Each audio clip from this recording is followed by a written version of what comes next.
All right, well, prescription drug costs are going up, but there's plenty of momentum for change in Washington. President Trump has vowed to fight rising costs, and several lawmakers have named lowering prices one of their top priorities. Alex Azar is Secretary of the Department of Health and Human Services. He joins us now. Mr. Secretary, wonderful to have you on the program this morning for an issue that affects all Americans, many families dealing with the rising costs of drugs.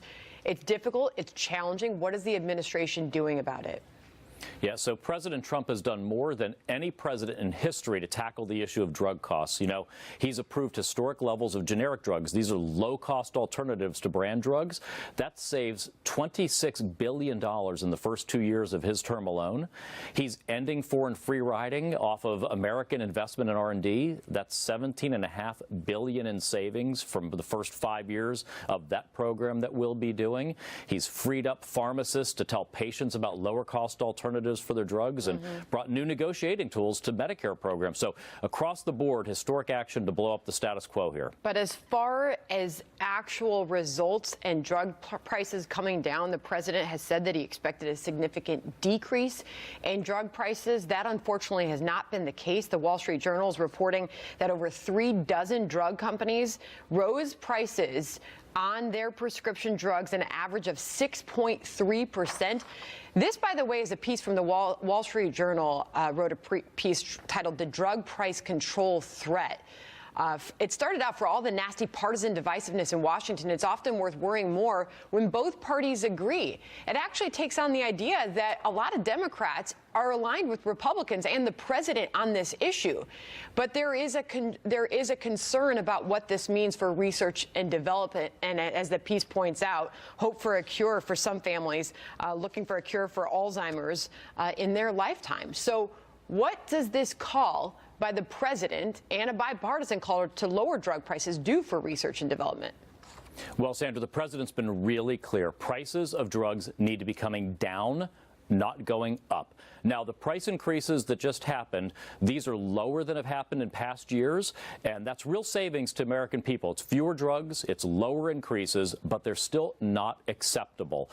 And what's happening is these drug companies keep increasing their list price so that they can funnel more money to middlemen, these pharmacy benefit managers, as kickbacks to keep their drug in a preferred status on the drug formulary. We've got to tackle these incentives, or we're going to keep seeing increasing list prices.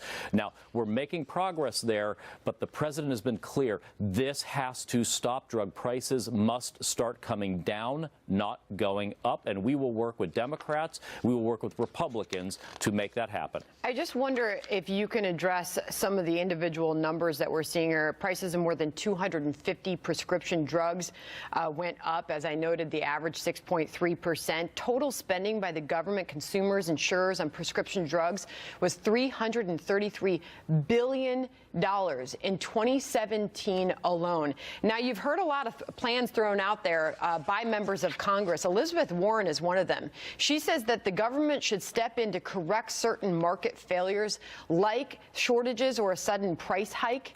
Her bill directs the government to produce a generic insulin. Does the president agree with Elizabeth Warren, for example, on some of these issues? Well, that proposal is a solution in search of a problem. You know, socializing the means of production is really rarely a good answer to solving any problem in the marketplace. The generic industry in the United States is a gem of our system. It is highly competitive. It is low cost. It delivers hundreds of billions of dollars of savings to the American people in our programs every year.